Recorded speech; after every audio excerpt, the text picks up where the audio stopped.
welcome to Puerto Rico. We hope you're enjoying your stay here. Is this your first time? It's my first time. I got here. First of all, sorry for the wait, guys. We got a late start, and it's kind of. No worries, it's your fault. Your fault. I got here late last night. The most I've seen is the inside of the hotel, and then I went jogging this morning. So I saw the fort. I saw the neighborhood. I cooked in Mama. There we go. So I want to ask you, tell us a bit about yourself and how you got involved in this whole world of Naruto, etc., etc. All right, so I went to school for acting. I was going to be a very serious actor. I did plays for a long time in New York City and around the country, and grew up loving the same things you guys do. And even when I was in acting school, I contacted companies going, I would love to do voices for your cartoons, and no one ever responded because that's not what they want to hear. They want actors to show up at their door, not start raving mad fans. But then I was doing a play in Cincinnati, Ohio, and I was doing a 4-man version of Romeo and Juliet. I was playing Juliet. The guy who was playing my nurse, who you might also know, Crispin Freeman. He's done some stuff. He would show up to rehearsal with a different anime-related T-shirt every day. He was a big nerd for it too, and then we just hit it off, and we spent 2 months together. And then when we got back to New York City, he said, "Hey, would you like to come in there to having an audition for this thing?" And I went in, and that was something called Boogie Pop Phantom. Anybody? And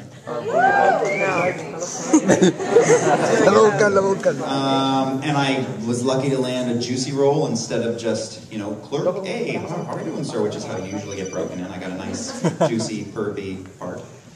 And it just snowballed from there. I did a little bit in New York where there's a little bit of that work, and I was still doing theater. And then I moved to I got married. I moved to Los Angeles, thinking maybe I can make a career out of this. And I did.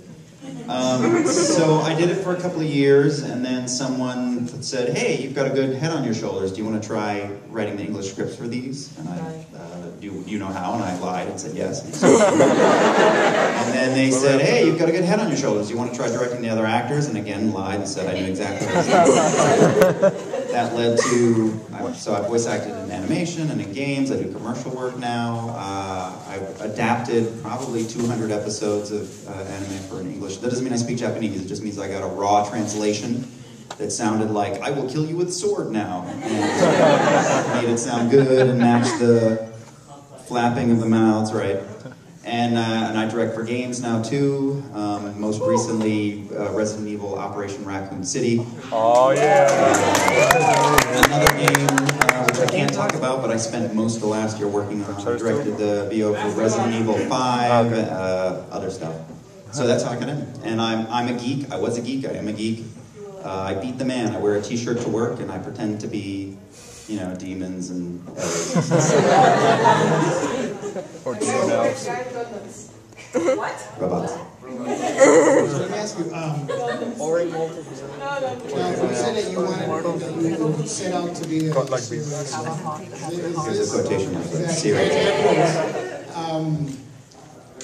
And you've been very successful in your career, and congratulations on that. Are you? Do something? Oh, crap.